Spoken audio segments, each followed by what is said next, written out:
Ibang klaseng nobyo. Paulo, tumulong nga ba sa pagbubuhat ng gamit ni Kim para sa bazaar?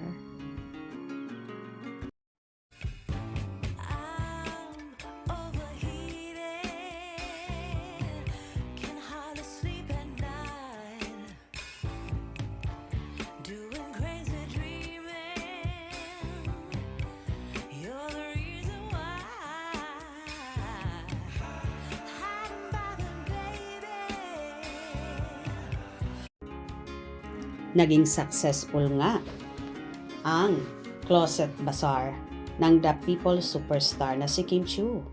Unang araw pa lang ay dinagsa na ang naturang lugar kung saan isinagawa sa Quezon City.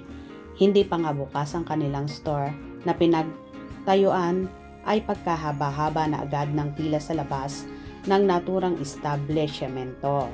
Naubos agad lahat ng gamit na inilagay ni Kim. 5 days sana tatagal ang naturang bazaar na yon kung saan January 28 nag-umpisa at matatapos sana ito ng February 1. Pero unang araw pa lang halos masimot at maubos na ang naturang gamit ni Chinita Princess.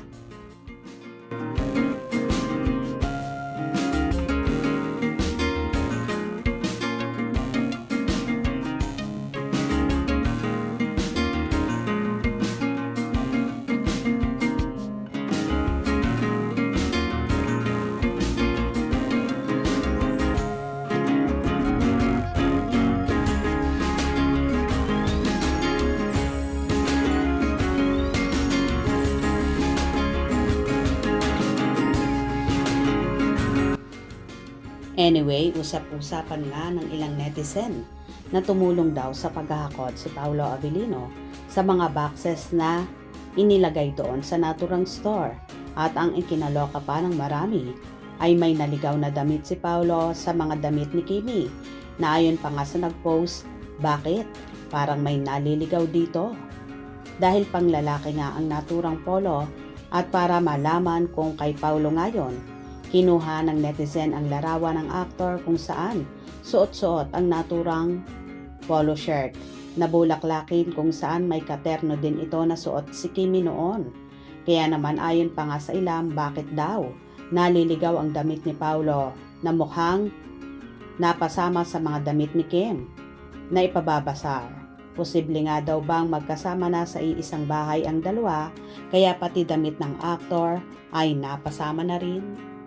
Tuwan-tuwa at kilig na kilig naman ang marami sa kanilang namataan at lalong lumakas ang hinala nila na talagang nagsasama na ang Kim Pao sa iisang bubong. By the way, wala namang masama kung totoo man ito dahil pareho na silang nasa tamang edad at nagmamahala naman sila. Kaya no cover tayo dyan. Ang importante palagi silang masaya at nagkakaintindihan kung anong meron sila ngayon. Hindi nga mapakali si Paolo na hindi tutulong kay Kimi at ayaw na ayaw niyang mahihirapan ang dalaga.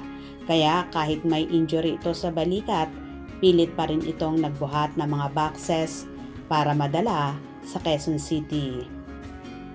Anyway, basta panatag ang Kim Pao kahit pa maraming ibinabatong issue, panatag na rin ang kanilang mga supporters. Dahil alam nilang real na real ang pagmamahalan at relasyon ni Kim at Paolo. Kaya sa mga bashers dyan, sorry na lang kayo dahil hindi nyo magigiba ang samahan ng Kim Pao. Gets nyo ba? Hope you enjoyed. Please subscribe for more info.